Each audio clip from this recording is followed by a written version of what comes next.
Hello learners, welcome to study IQ. मेरा नाम प्रांजल सिंह है और आज हम और आप मिलकर बात करने वाले हैं एक बड़े ही इंटरेस्टिंग टॉपिक के बारे में जो कि जुड़ा हुआ है आपके अपकमिंग 7 जून को होने वाले AIB 21 एग्जाम से। अब ये जो पर्टिकुलर वीडियो है, अगर आपने आखिर तक देख लिया तो मैं आपको दो बातें अश्योर कर सकता हूं। सबसे पहला तो ये कि आपका AIB का पेपर चाहे कितना भी लेंदी आए वो छूटेगा नहीं, और दूसरी इंपॉर्टेंट बात कि आप जितना भी पढ़े हो या ना पढ़े हो या बिल्कुल भी ना पढ़े हो, आप मैक्सिमम एक्यूरेसी के साथ इस पेपर को सॉल्व कर पाएंगे और इस बात की मेजर चांसेस है कि आप बड़े आराम से इस पेपर को क्वालिफाई भी कर लें। अब चलिए समझने की कोशिश करते हैं कि इस वीडियो में हम किस बारे में बात करने वाले हैं। लेकिन इससे पहले कि मैं इस वीडियो की शुरुआत करूं, मैं दो बातें आपको इंपॉर्टेंट बताना चाहता हूं। ये बात आप और हम दोनों बहुत अच्छे से जानते हैं कि AIB 19 तक जो इस एग्जाम का पैटर्न था वो थोड़ा अलग था और AIB 20 में पैटर्न थोड़ा इंप्रूव हुआ। Improve in the sense paper ज्यादा लेंथी हुआ। वो सवाल जो सीधे सीधे बेयर एक्ट से आ रहे थे वो भी क्वेश्चन की लेंथ में बड़े हो गए। अब इस सिचुएशन में एक बच्चे को वही सवाल बेयर एक्ट से ढूंढने में जो 30 सेकंड लगते थे अब 1.5 मिनट लगने लगे। और इसी सिचुएशन में बहुत सारे ऐसे बच्चे थे जो 50, 60, 70 क्वेश्चन सॉल्व करके रुक गए। आखिरी के 10 मिनट में उनको 30 क्वेश्चन सॉल्व करने थे, यानी कि पेपर छूट गया और इसी कारण बहुत सारे बच्चे माइन्यूट मार्जिन से 1 मार्क, 2 मार्क और 3 मार्क से फेल कर गए। और इसीलिए लास्ट टाइम जो नंबर था वो 77,000 का था। अब ये जो पर्टिकुलर वीडियो है ये एग्जैक्टली आपको उसी सीख से ये बात बताने वाला है कि आप एग्जैक्टली क्या कर सकते हैं, वो कौन से सिंपल हैक्स हैं जिनको फॉलो करके आप पेपर टाइमली कंप्लीट कर पाएंगे, OMR के हैक्स कौन से हैं और क्वेश्चन को मैक्सिमम एक्यूरेसी से कैसे सॉल्व करना है, इसके बारे में बात कर पाएंगे। शुरू करते हैं आज के सेशन को। लेकिन इससे पहले मैं सेशन को शुरू करूं, आप में से बहुत सारे लोगों ने अभी तक इस पर्टिकुलर QR कोड को स्कैन करके मेरे ग्रुप को ज्वाइन नहीं किया है। आप में से बहुत सारे लोग रेगुलरली मुझसे बोलते रहते हैं कि सर आपके ग्रुप तक हम नहीं पहुंच पा रहे हैं। तो इस सिचुएशन में ये है वो फ्रेश QR कोड, हमारा ग्रुप नंबर 4, जिसको आप ज्वाइन करके मुझसे जुड़ सकते हैं और अपनी AIB के प्रिपरेशन के जो भी फ्री मटेरियल्स और चीजें हैं उनको एक्सेस कर सकते हैं। चलिए शुरू करते हैं और समझने की कोशिश करते हैं कि ये पूरा मामला क्या है और आपको यहाँ पे एग्जैक्टली किस चीज के बारे में ध्यान देना चाहिए। ये जो पूरा का पूरा मामला ये शुरू क्वेश्चन पेपर से ही होता है, हम और आप दोनों इस बात को जानते हैं। तो अगर हम इस बात को स्टिमुलेट करने की कोशिश करें तो आप AIB वाले एग्जाम के दिन लगभग दोपहर के समय अपनी सारी बेयर एक्ट्स को लेकर एग्जाम हॉल में बैठेंगे। आपकी टेबल पे एक तरफ आपकी बेयर एक्ट्स होंगी और सामने होगा आपका क्वेश्चन पेपर, जहां पे यहां एक सील लगी होगी और ये सील आपको खोलने का मौका तब मिलेगा जब टाइम शुरू हो जाए और उस वक्त आप अपने पेपर को ओपन कर पाएंगे। और आज की जो ये पर्टिकुलर सेशन है इसकी कहानी भी हम यहीं से शुरू करते हैं कि वो जो समय, जिस समय आपकी घड़ी की सुई एक्चुअल में काउंट करना शुरू करती है 3 घंटे को, उस वक्त से आप कौन कौन से हैक्स को फॉलो कर सकते हैं। अब इस पर्टिकुलर सेशन में मैं मेजरली 3 चीजों के बारे में बात करने वाला हूं। सबसे पहला, क्वेश्चन पेपर को हैंडल कैसे किया जाए। दूसरा, OMR को कैसे फिल किया जाए। बहुत सारे लोगों को लगेगा ये तो बेसिक सी बात है, क्या आप हमें बबल करना सिखाएंगे? नहीं, मैं आपको प्रैक्टिकल अप्रोच बताऊंगा। और तीसरी कि सर एग्जाम हॉल में टाइम मैनेजमेंट कैसे किया जाए, क्योंकि मेरा ऐसा मानना है कि ये 3 चीजें आपने कर ली तो आप अपना 10 to 30% जो एफिशिएंसी है वो बढ़ा सकते हो, यानी जो भी आप स्कोर कर रहे हो उसका 30% एक्स्ट्रा। तो चलिए शुरू करते हैं हमारे आज के सेशन को और समझने की कोशिश करते हैं कि हमें कौन कौन सी बात को ध्यान देना चाहिए। सबसे पहले हमारे पास आता है हैक नंबर 1 और यह हैक नंबर 1 है रूल ऑफ 5। इस बात को हमेशा ध्यान रखिएगा कि ज्यादातर बच्चे जब जैसे ही क्वेश्चन पेपर उनके हाथ में आता है वो प्रेशर में आके क्वेश्चन को सॉल्व करने लगते हैं, क्योंकि उनको पेज पलटते ही दिखते हैं बहुत सारे बड़े बड़े क्वेश्चंस और उनको लगता है कि समय कम है, क्वेश्चन पेपर को सॉल्व करते हैं। आपको यह गलती नहीं करनी है। जब भी आपके हाथ में क्वेश्चन पेपर आए सबसे पहले 5 मिनट जो है आपको एक्चुअल में उस पूरे के पूरे पेपर को स्कैन करना है। हो सकता है आपके बगल में बैठा व्यक्ति तब तक 3 क्वेश्चन सॉल्व कर जाए, हो सकता है आपके आगे बैठा हुआ जो आपका बैठा व्यक्ति है वो 4 बेयर एक्ट तब तक खोल ले, लेकिन आपको अपने दिमाग का कंपोजर रखना है और आपको सबसे पहले पूरे के पूरे पेपर को स्कैन करना है। अब ये जो पेपर स्कैनिंग है इस समय हमें क्या करना है, इस समय हमें बिल्कुल भी इस बात पे ध्यान नहीं देना है कि कौन सा सवाल हमें आता है या नहीं। हमारी पूरी स्कैनिंग इस बात पे होगी कि हम 3 चीजों को फिगर आउट कर लें। ये 3 चीजें कौन सी हैं? सबसे पहली चीज जो हमें फिगर आउट करनी है वो ये है कि सर कौन कौन से ऐसे सवाल हैं जो कि डायरेक्ट आए हैं, यानी कि कौन से ऐसे सवाल हैं जिनको हम सॉल्व 30 सेकंड के अंदर कर सकते हैं। दूसरा, कौन से ऐसे सवाल हैं, और आपको क्वेश्चन नंबर याद नहीं करना है, आपको केवल याद करना है कि हाँ मुझे याद है आखिरी के पेजेस में 3 ऐसे सवाल हैं जिनके जवाब बड़े आसान हैं। या फिर आप सेकंड नंबर पे जाके ये पता करेंगे कि कौन से ऐसे सवाल हैं जो कि आप ऑलरेडी पढ़े हुए हैं या आपको उसका हिंट आता है। तीसरी चीज जो आप फिगर आउट करने की कोशिश करेंगे वो ये है कि कौन से ऐसे सवाल हैं जो बहुत ज्यादा लॉन्ग फॉर्म है, यानी कि ऐसे सवाल जिनको सॉल्व करने में समय लगेगा।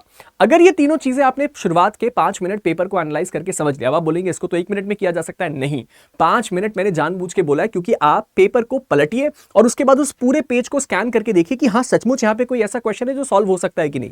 ये जो पहले 5 मिनट का आपका जजमेंट है, जो आपका एनालिसिस है, वो आने वाले जो पूरे के पूरे 3 घंटे हैं उसमें आपकी मदद करेगा। ये बात की गारंटी मैं आपको दे रहा हूं। बस आप सुनते जाइएगा कि हमें स्टेप बाय स्टेप क्या करना है। तो सबसे पहले आपके जो भी आपके ऐसे सब्जेक्ट्स हैं जो स्ट्रांग है, अब उस सिचुएशन में आप उनको फिगर आउट करिए। जो बेसिकली बहुत आसानी से स्कोरिंग टॉपिक्स हैं उनको देखिए, पूरे के पूरे पेपर को स्कैन कीजिए, यानी कि आप पूरे के पूरे पेपर का एक मैप दिमाग में बना लीजिए। और मैं दोबारा बता रहा हूं, ये मैप ऐसे नहीं बनता कि आपको क्वेश्चन नंबर याद हो जाएगा। आपको केवल ध्यान रखना है कि हाँ, आखिरी के पेज में मैंने कुछ देखा था, बीच में 50 की लाइन में 3 ऐसे क्वेश्चन थे जो कि बीएनएस से आए थे, जो मुझे आते हैं। उसके साथ साथ शुरुआत के 10 क्वेश्चन बहुत टफ है, इसलिए इनको छोड़ो, आगे बढ़ते हैं। बस ये वाला कॉन्सेप्ट आपको डेवलप करना है।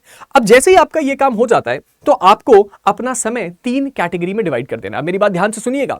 एक्चुअल में एक पेपर को टाइम पे अटेम्प्ट करने का जो सबसे बड़ा हैक है वो कैटेगरी ए, बी और सी में दिया हुआ है, और मैं बहुत सिंपल तरीके से आपको समझाने वाला हूं कि ये सॉल्व कैसे होता है। चलिए, अब इस सिचुएशन में आप ध्यान रखिएगा कि आपको जो पूरा का पूरा क्वेश्चन पेपर सॉल्व करने का समय मिल रहा है, दैट इज 3 आवर्स। ये बात हम और आप दोनों जानते हैं कि आपके पास जो टोटल समय है वो 3 घंटे का है। अब इस 3 घंटे के समय को यूटिलाइज कैसे करना है, मेरी बात ध्यान से सुनिएगा। पहले 5 मिनट जो है वो तो हमने क्वेश्चन पेपर को स्कैन करने में निकाल दिए, ठीक है। हम क्वेश्चन पेपर को 5 मिनट में जो स्कैन कर रहे हैं वो तो करेंगे। इसके बाद अपने क्वेश्चन पेपर को इस तरह से कुछ बांट दीजिए। अब मेरी बात ध्यान से सुनिएगा। जो पहले आपके कितने मिनट है, 35 मिनट है। मेरी बात ध्यान से सुनिएगा। जो आपके सबसे पहले 35 मिनट है वो, उसके बाद बीच के 2 घंटे, और उसके बाद आखिरी के 20 मिनट, ये आपके क्वेश्चन पेपर को अटेम्प्ट करने का पूरा टाइमलाइन होगा। अगर आप चाहें तो इसका स्किल 30 मिनट, 2 घंटा और 30 मिनट, टोटल 3 घंटा इस तरह से भी स्प्लिट कर सकते हैं। अब ये काम कैसे करता है? जो आपके पहले 35 मिनट हैं, इस 35 मिनट का टारगेट है उन 25 से 30 सवालों को ढूंढना जो सवाल आपको आते हैं, या जिनको ढूंढने में आपको मुश्किल से 30 सेकंड लगेंगे या 20 सेकंड लगेंगे। मतलब आपने पहले 5 मिनट में जो क्वेश्चन पेपर को स्कैन किया, वहां पे आपने ये देखा कि वो कौन से सवाल हैं पूरे 100 सवालों में से जो इनको ढूंढना बहुत आसान है। हर एआईबी के पेपर में, लास्ट टाइम भी एआईबी के पेपर में तकरीबन 30 सवाल डायरेक्टली बेयर एक्ट से आए थे जिसका जवाब बच्चों को आता था।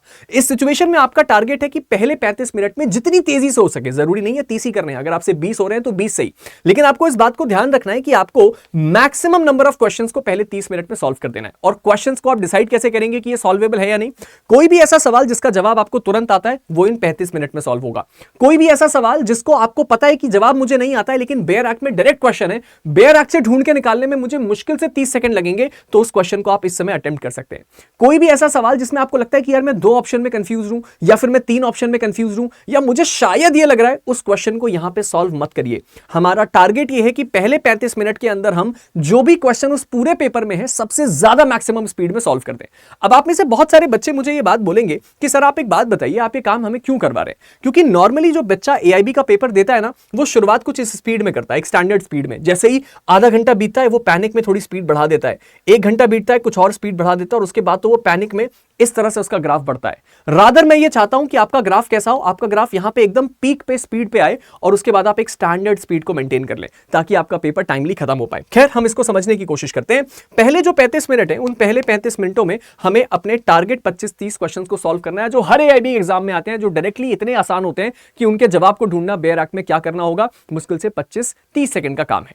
उसके बाद आते हैं 2 घंटे। अब हम मान के चल रहे हैं कि ये जो अगले 2 घंटे हैं ना, ये आपके हसल का टाइम है। इस समय आप दिमाग लगाइए, फोकस कीजिए, हर छोटी बड़ी बात को ढूंढने की कोशिश कीजिए। यानी कि ये जो 2 घंटे हैं, इन 2 घंटों में आपका सबसे पहला और प्रमुख काम यह है कि आप 2 घंटों में सबसे पहले उन सवालों को सॉल्व करना शुरू कीजिए जो टाइम टेकिंग है। अब चाहे यहां पे आप असर्शन रीजन को सॉल्व करें या फिर आप स्टेटमेंट बेस्ड क्वेश्चन को सॉल्व करें। इनफैक्ट मैं आपसे यह कह रहा हूं कि ये जो पहले 35 मिनट में आप 1 से लेकर 100 तक सारे पन्नों को दोबारा पलट पलट के जो आसान क्वेश्चन है उनको कर लीजिए। उसके बाद क्वेश्चन नंबर 1 से दोबारा शुरू कीजिए।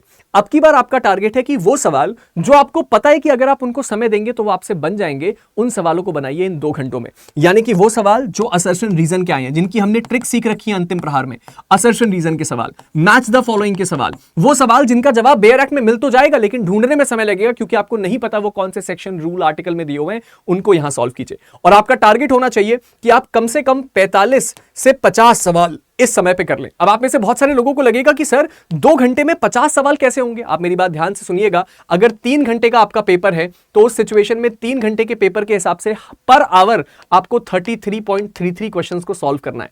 उस हिसाब से अगर देखा जाए तो 2 घंटे में आपके क्वेश्चंस कितने होने चाहिए? सर आपके क्वेश्चंस होने चाहिए 66 के आसपास। मैं तो फिर भी 50 करने बोल रहा हूं। और अगर आपने 50 यहां कर लिए, 30 यहां कर लिए, तो आपका ये जो स्कोर है वो आता है 80 पे। यानी कि आपने 80 क्वेश्चन सॉल्व कर दिया। अब आप बोलोगे कि 90 क्यों नहीं करें? हम चाहें तो 60 कर सकते हैं ना। नहीं, मैं जानता हूं प्रैक्टिकली आप इतना कर पाएंगे तो इतना ही करिए। अब जो आखिरी 20 मिनट है ना, यहां पे आपके पास हाथ में तकरीबन 15 से 20 क्वेश्चंस बचेंगे और ये सबके बचेंगे, क्योंकि हर साल एआईबी में 5 से 7 क्वेश्चन तो ओमिट होते हैं। कुछ ऐसे सवाल आएंगे जिसमें सेक्शन गलत लिखा होगा, आर्टिकल गलत लिखा होगा, हो सकता है ना भी हो, लेकिन कुछ क्वेश्चंस गलत भी हो जाते हैं, वो आपसे नहीं बनेंगे। कुछ ऐसे क्वेश्चंस होंगे जो चोकर्स होंगे, एआईबी को भी कुछ ऐसे क्वेश्चंस रखने पड़ेंगे अपने पेपर में जो आपको नर्वस करे। तो इस सिचुएशन में ऐसे कई सवाल होंगे जिनको आपको समझ में नहीं आएगा क्या करें। अब जैसे last time domestic balance act का केस आ गया, अब डोमेस्टिक बैलेंस एक्ट की जब आप बेयर एक्ट ही लेके नहीं गए तो उसका जवाब कहां से ढूंढेंगे। तो इस सिचुएशन में ऐसे जो 15-20 सवाल है उनको निकालिए आखिरी के 20 मिनट के लिए, और जैसे ही आखिरी 20 मिनट हो इन 15-20 सवालों को एक एक बार विजिट करके देख लीजिए। अगर आपसे बनता है तो ठीक, अगर नहीं बनता है तो केवल एक फॉर्मूला को अपनाइएगा, और वो फॉर्मूला ये है कि हमें हर क्वेश्चन को अटेम्प्ट करना है, इसीलिए हम तुक्का लगा देंगे। ऑल्दो आप ये जरूर कर सकते हैं कि अगर आप एलिमिनेशन मेथड का इस्तेमाल करें, यानी कि अगर आप इन 15-20 सवालों के ऑप्शंस में जाएं और लॉजिक लगा के देखें कि अगर मैं एक ऑप्शन भी काट सकता हूं तो आपके तुक्के की एक्यूरेसी बढ़ जाती है। तो इस सिचुएशन में आप ये काम जरूर कर सकते हैं, भले ही तुक्का लगाना पड़े, लेकिन क्वेश्चन 100 के 100 अटेम्प्ट करके आने। अब अगर मैं इस बात को सिंपली बताऊं तो आपका जो पूरा पेपर का स्प्लिट है वो 5 मिनट, उसके बाद यहां पे आपके 35 मिनट, देन 2 घंटे, और उसके बाद आखिर में आता है आखिरी के 20 मिनट। यह काम कैसे करता है? पहले 5 मिनट पूरे पेपर को स्कैन करना है, उसके बाद 35 मिनट में पूरी स्पीड लगा के हमें क्वेश्चंस को सॉल्व कर देना है। क्वेश्चंस को सॉल्व करने के बाद हो सकता है आप ओएमआर शीट ना भी भरे तो भी चलेगा, लेकिन इन 35 क्वेश्चन को सॉल्व करना जरूरी है। अगले 2 घंटे हसल का टाइम है, दिमाग लगाइए, समय दीजिए, क्वेश्चंस को समझिए। टारगेट ये होना चाहिए कि चाहे कुछ भी हो जाए, मैक्सिमम नंबर ऑफ क्वेश्चंस जो ट्रिकी आए हैं, जो मुझे घुमाने की कोशिश कर रहे हैं, मैं उनको सॉल्व कर लूं, और आखिर के 20 मिनट्स तुक्का, गेस वर्क, एलिमिनेशन मेथड, हर एक चीज का है। लेकिन आपको आखिरी एग्जाम खत्म होते होते तक 100 के 100 क्वेश्चन अटेम्प्ट करने ही है। This is very crucial. अब एक बड़ा इंपॉर्टेंट सवाल आता है कि सर क्वेश्चन को सॉल्व करते वक्त ना एक बेसिक चीज जो आके फंसती है वो आती है ओएमआर शीट। ज्यादातर बच्चे जो इस ओएमआर शीट को भरने जाते हैं वो एक बहुत बड़ी गलती ये करते हैं कि उनको लगता है कि पहले लाइन से सारे क्वेश्चन सॉल्व कर लूं, आखिरी के आधे घंटे ओएमआर भरूंगा। ये सबसे बड़ी बेवकूफी है जो एक बच्चा कर सकता है। देखो मेरी बात को समझो, आप एक प्रो बच्चे नहीं हो, जो कि प्रो इन द सेंस आप सब प्रो ही हो, लेकिन आप में से सारे के सारे बच्चे वो नहीं है जो हर साल दिन में हर साल 3 बार जो है किसी कॉम्पिटिटिव एग्जाम को अटेम्प्ट कर रहे हैं। आप में से ज्यादातर बच्चे वो हैं जो लाइफ में पहली बार किसी ऐसे एग्जाम में बैठ रहे हैं, 5 साल के एलएलबी करने के बाद फाइनली ऐसे एग्जाम में बैठ रहे हैं जहां ओएमआर भरनी है, एग्जाम का प्रेशर है, क्वेश्चंस हैं, करियर दिख रहा है। आप प्रेशर में रहोगे, आपका दिमाग हीटअप करेगा जब आप बड़े बड़े क्वेश्चंस को, आप हो सकता है आप में से बहुत सारे लोग ऐसे हो जो 5 साल बाद पहली बार किसी 3 घंटे के एग्जाम में बैठ रहे हो जहां इतना सारा लॉ पूछा जा रहा है, तो आपका दिमाग हीटअप होगा। अगर आपकी स्ट्रैटेजी ये है कि आप 1 से लेके 20 क्वेश्चन पहले सॉल्व करो, फिर लाइन से इनका ओएमआर भरो, तो मैं आपको प्रैक्टिकली बता देता हूं, ओएमआर जब भरते हैं ना तो इस तरीके से सर्कल यहां पे बने हुए दिखते हैं, और ये ना after a point of time, exam होने के 1-1.5 घंटे के बाद ना गलती होने लग जाती है। क्यों? क्योंकि आपको सारी चीजें सेम दिखती है। अब जैसे आपने यहां पे चारों तरफ ओएमआर के सर्कल्स भर दिए, बीच में कहीं एक आपका छूट गया तो आप कंफ्यूज हो जाएंगे, आपका आंख थोड़ा सा मतलब आपका डाइवर्ट हो जाएगा और आप गलत ओएमआर भर देंगे। इसीलिए यह स्ट्रैटेजी सबसे गलत होती है। हमेशा ध्यान रखिएगा कि कभी भी ओएमआर को एट द एंड के लिए मत छोड़िएगा। तो अब सवाल ये आता है कि अगर आखिरी के लिए ना छोड़े तो क्या करें? Minimum 5, maximum 10। 5 से 10 भी मैं बहुत एक्सट्रीम कहता हूं नहीं, 5 से 7 जो है ना वो आपका क्वेश्चन साइकिल होना चाहिए। आप 5 क्वेश्चन जो है वो क्या करिए, क्वेश्चन पेपर में सॉल्व कर लीजिए, हल्का सा टिक लगा लीजिए, और जब आप 5 क्वेश्चन सॉल्व कर ले तो उन 5 को आके ओएमआर पे भर दीजिए। यानी कि 1 से लेके 5 कुछ इस तरीके से, फिर अगले 1 से लेके 5 इस तरीके से, 1 से लेके 5 इस तरीके से, 1 से लेके 5 इस तरीके से। होगा क्या? 5 क्वेश्चन आपने लगातार सॉल्व किए, आपका दिमाग थोड़ा हीटअप हुआ, आपने 15 सेकंड 20 सेकंड का ब्रेक लेके उनको बबल कर लिया, दिमाग भी थोड़ा शांत हो गया, आप थोड़ा सा वो भी हो गए, और आपकी ओएमआर की एक्यूरेसी बढ़ गई। इस बात को ध्यान रखिएगा कि ये बहुत बेसिक बात आप में से बहुत सारे लोगों को लग सकती है, लेकिन इस बात को ध्यान रखना ये लाइफ सेविंग बात है। ओएमआर शीट को फिल करने के लिए मैं एक अलग से वीडियो बनाऊंगा 5 मिनट का, जहां मैं आपको बताऊंगा कि इसके क्या नुआंसेस और हैक्स होते हैं, but this is something which can save your life. आप सीधे सीधे अपनी एक्यूरेसी को बढ़ा लेंगे। लगभग हर बच्चा जो नर्वस होता है ना, वो ओएमआर शीट में कम से कम 3 से 4 क्वेश्चन गलत करके आ जाता है। अगर वो 4 क्वेश्चन बना लिए तो मैंने आपको क्या बताया था, लास्ट टाइम जो बच्चे फेल हुए थे ज्यादातर बच्चे 1 या 2 मार्क्स से हुए थे। केवल ओएमआर की ट्रिक को इंप्रूव कर लिया तो आप अपनी एग्जाम को क्वालिफाई करने की प्रोबेबिलिटी मल्टीपल परसेंटेज से बढ़ा लेंगे। ये वो 2 चीजें हैं जो अगर आपने अपने AIB 21 के एग्जाम में करी तो मैं आपको पर्सनली अश्योर कर सकता हूं कि आपका पेपर छूटेगा नहीं, एक्यूरेसी ज्यादा होगी, टाइम का प्रेशर नहीं पड़ेगा कि मुझसे टाइम छूट रहा है, और आपकी सारी चीजें इजीली सॉल्व हो जाएंगी। इसका ध्यान जरूर रखिएगा क्योंकि ये चीज आपकी मदद जरूर करेगी।